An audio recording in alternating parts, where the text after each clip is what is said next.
ना इधर ना उधर, सीधे मुद्दे पर नजर। और क्या है आज की खबर, आप देखना शुरू कर चुके हैं न्यूज़ 18 पुनीत के साथ। मॉस्को से खबर आई और जो हैरान भी करती है, चिंतित भी करती है, क्योंकि मॉस्को में रूसी राष्ट्रपति व्लादिमीर पुतिन के काफिले की कार में धमाका हुआ है। जी हां, कार में हो गया है ब्लास्ट और ये धमाका खुफिया एजेंसी FSB के मुख्यालय के बाहर ही हुआ है। ये एक लग्जरी लिमुजिन कार थी जिसके बारे में बताया जाता है कि ये उनके काफिले में ही शामिल होती है। किसके काफिले में? पुतिन के काफिले में। रिपोर्ट्स के मुताबिक कार के इंजन में आग लगी थी और फिर वो अंदर फैल गई। ऐसा कैसे हो गया? लिमुजिन तो यहीं पर तैयार होती है और उसमें इस प्रकार की घटना हो जाना कोई मामूली बात है नहीं। जिस वक्त यह हादसा हुआ उस वक्त यह कार पुतिन के काफिले में शामिल नहीं थी और न ही पुतिन इस कार के आसपास थे। लेकिन अगर होते तो क्या हो सकता था, यह समझा जा सकता है। हालांकि अभी तक यह साफ नहीं हो पाया है कि यह हत्या की साजिश थी या सिर्फ एक घटना। लेकिन ऐसी घटना अगर राष्ट्र प्रमुख के काफिले में शामिल गाड़ियों के साथ हो जाए तो यह मामूली बात तो नहीं है। घटना के बाद पुतिन की सुरक्षा को लेकर राष्ट्रपति दफ्तर में फिक्र बढ़ गई है, टेंशन बढ़ गई है। बता दें आपको कि बीती 26 मार्च को ही यूक्रेन के राष्ट्रपति वोलोदिमीर ज़ेलेंस्की की तरफ से एक बयान आया था और उन्होंने ये कहा था कि पुतिन की मौत जल्द ही हो जाएगी। जी हां, राष्ट्रपति पुतिन अक्सर इसी लिमुजिन कार का इस्तेमाल करते रहे हैं जिसमें यह धमाका हुआ है। उन्होंने नॉर्थ कोरिया के तानाशाह किम जोंग उन को भी बीते साल एक लग्जरी लिमुजिन कार गिफ्ट की थी जिसे रूस में बनाया जाता है। 9 महीने पहले वो दक्षिण कोरिया गए थे और वहां पर उन्होंने ये कार उन्हें गिफ्ट की थी। यूक्रेनी राष्ट्रपति वोलोदिमीर ज़ेलेंस्की के बयान की बात कर लेते हैं, जिन्होंने बीती 26 मार्च को पेरिस पहुंचकर एक इंटरव्यू दिया था और इस दौरान उनकी तरफ से कहा गया था कि पुतिन की मौत जल्द हो जाएगी और फिर सब कुछ खत्म हो जाएगा। उनका कहने का मकसद या मतलब था यूक्रेन और रूस के बीच चल रही जंग से। लेकिन ये एक फैक्ट है, ये भी उन्होंने कहा। हालांकि जो आया है उसे तो जाना है, लेकिन उनकी तरफ से यह बयान सामने आना और उसके 3 दिन के भीतर यह घटना हो जाना अपने आप में कई सवाल खड़े करती है। हालांकि यह भी कहा जाता है कि पुतिन जो हैं वो अपनी तबीयत को लेकर परेशान हैं या उनकी तबीयत ठीक नहीं रहती और उनकी बॉडी लैंग्वेज भी कई बार यह बताती है, इस बात की खबरें सामने आती हैं। हो सकता है कि यूक्रेनी राष्ट्रपति ने यही कुछ कहा हो, इसी मकसद से कहा हो। लेकिन यूक्रेनी राष्ट्रपति ज़ेलेंस्की ने कहा था कि पुतिन जिंदगी भर सत्ता में बने रहना चाहते हैं। उनकी महत्वाकांक्षाएं यूक्रेन तक सीमित नहीं हैं।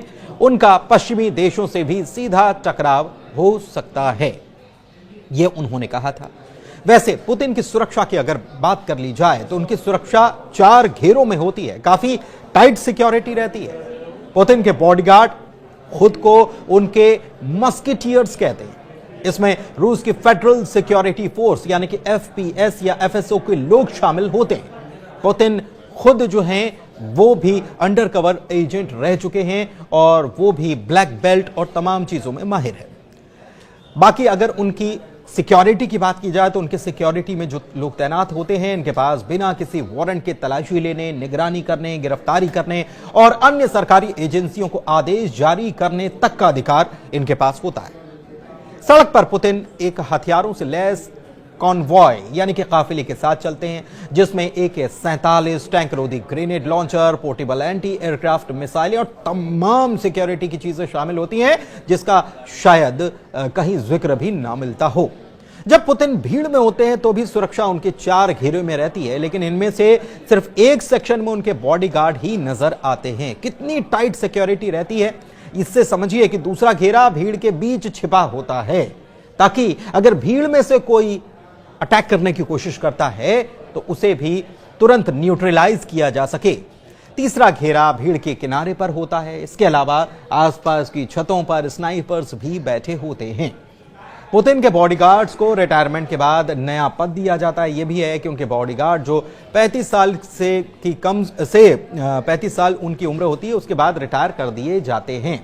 हालांकि उन्हें रिटायरमेंट के बाद कुछ खास सुविधाएं दी जाती हैं, मसलन गवर्नर, मंत्री, स्पेशल फोर्स आदि के रैंक भी उनको मिल जाया करते हैं। रिपोर्ट ये बताती है कि पुतिन के खाने को टेस्ट भी किया जाता है, पहले चखा जाता है ताकि कहीं जहर देने की कोई गुंजाइश न रह जाए, क्योंकि अक्सर ऐसा होता है कि जो बड़े नेता होते हैं उनके साथ इस प्रकार की घटनाएं अंजाम देने की कोशिश रहती है।